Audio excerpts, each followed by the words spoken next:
Welcome friends, welcome to our channel Learning and Development. On this particular channel, we will be posting learnings related to applied psychology, the various tools, techniques and the principles you can apply for your self-improvement. If you are not subscribed to the channel, I request for continuous learning and development, you can subscribe to our channel. You can also press notification bell so that you don't miss any video series. So let us start today's session. Today's session is on understanding schemas. This is very basic and the important concept in general psychology, and understanding of this is very important if you want to change some kind of an aspect, some behavioral changes you want to do, or you want to continuously learn and develop in your life. This is a very fundamental and important concept. So let us understand this schema. A schema is a cognitive framework or a concept that helps organize and interpret information. Now what is happening is daily we are coming across a lot of informations. We see information, we hear news, we we see people walking towards us, we see people talking, we see so many things. I mean, we are witnessing. So basically, to understand this, how our brain interprets all this information is based on these schemas. Schemas are nothing but, to start with, you can understand it's a kind of network of all the informations right from our childhood that we have been observing and storing in a particular manner, and we start comparing with those existing information. So whenever there's one information stored, whenever the new information comes, we compare it with this, and if it is suitable or if it is matching with the existing schema, we try to take it, or else we reject that particular information. So basically, our schema helps us simplify our interactions with the world. I mean, and basically to put it in a very simpler manner, it is images in our mind. So basically, schemas are nothing but images. Images of what? Images of lot of events, people we come across, everything we come across. It's kind of a scheme which is there, schematic arrangement. That's what you can understand from the definition. There's a cognitive framework. Cognitive framework is nothing but all your rational thought processes, how you interpret, how you perceive informations. Basically, your whole thought processes, all these things comes together to make the schema. That is your mental image for a particular aspect. Now, let us understand this schema in a much better manner as we go in the presentation. Schemas can contribute to stereotypes and make it difficult to retain new information that does not conform to our established ideas about the world. Very important statement. Please try to understand why. See, this schemas, what they are doing is, we have some kind of a stereotypes. Stereotypes are nothing but we have a generalized statements. Like for example, we have some specific event, and then based on that specific event we generalize the whole thing. Like for example, if a child is going to a school, he gets scolding from a teacher once twice. This is from a specific teacher. He generalizes the statement, and he makes a schema in his mind that all teachers are bad, teachers generally scold, school is not a good place. So this is one of the schema which what the child is doing is, he or she based on a specific incidents, making a general arrangement. So the stereotypes are also like that. One of the stereotypes generally, our society which we see is a gender stereotypes. We have a lot of discriminations of this, and now slowly we are coming out of this. Lot of other stereotypes are there. The you can see in today's societies.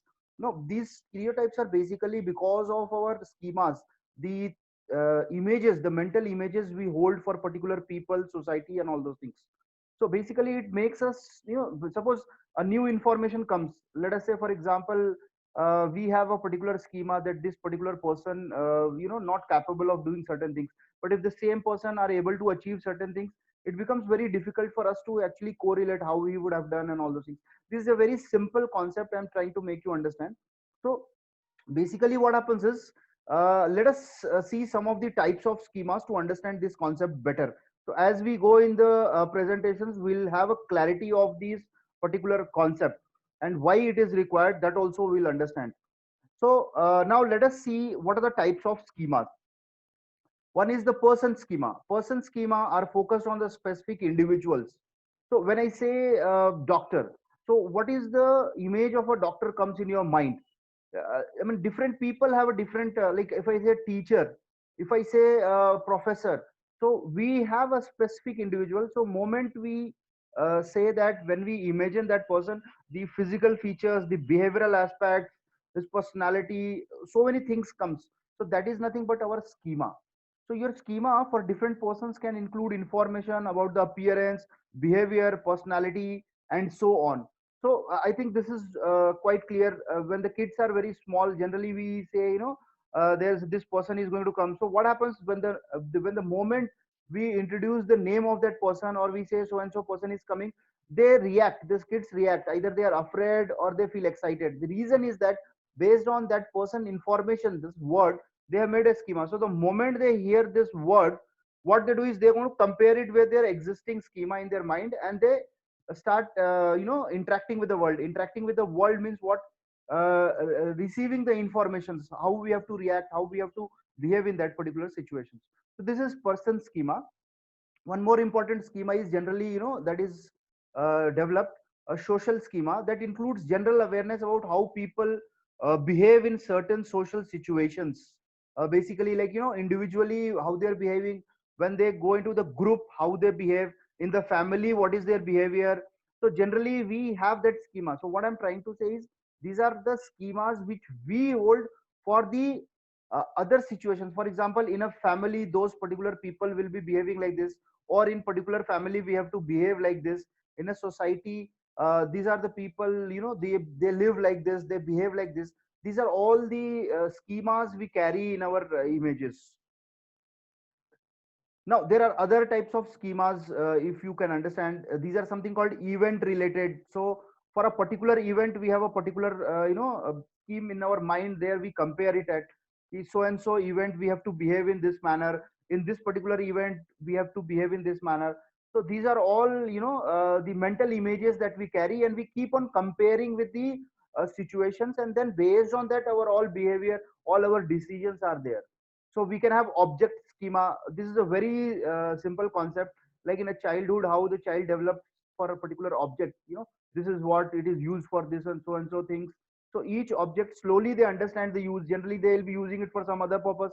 What we say, no, no, this is not to be done like this, you're not supposed to eat it, this is supposed to be, played like this. So generally they understand, and then slowly they develop their schema. There are some role schemas, like, generally people have, a stereotype of male and female gender, wherein, female, generally they'll be cooking, and the male, the father, they see, generally they go outside.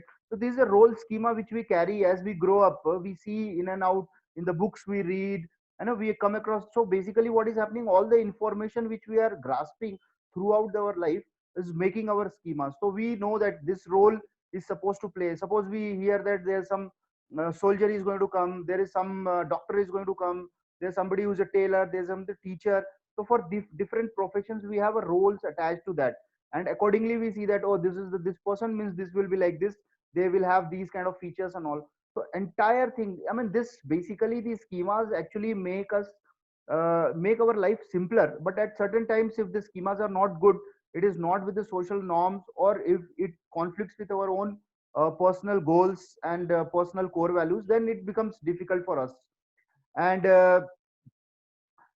apart from that, these are some of the schemas which you can understand. So basically, out of all these schema, the important one is self schema. Self schema is nothing but focused on your own knowledge. So knowing about your own self, yourself, self awareness, this is very important schema. This also helps you to make your self identity, self concept.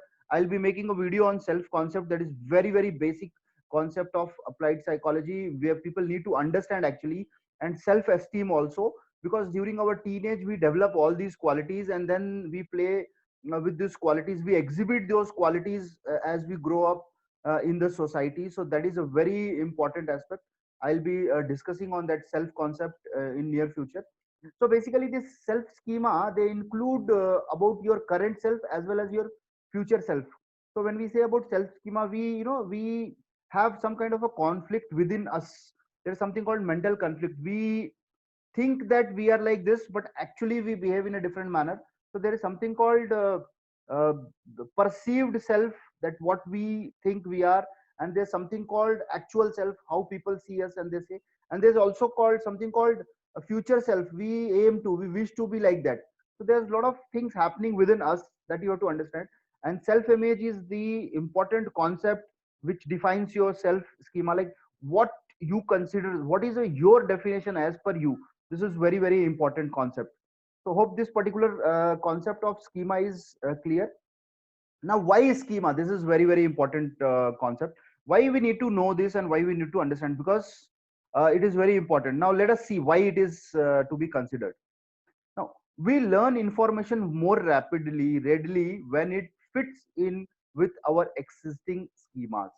Now, generally, what happens is, suppose you are trying to learn something, you're trying to grasp something, and already you have some information about that, you believe in that particular scenarios. So, it is easy for you to grasp those information. For example, let us say your schema is that generally a female gender is cooking, okay, and a male gender is going out. So this is one schema in your mind. Now generally when you have to learn something in your picture or in your photo, when you have to memorize certain things, you see, a lady going out and a person cooking. So it becomes, suppose you are imagining with this all this information, so it becomes little bit tough.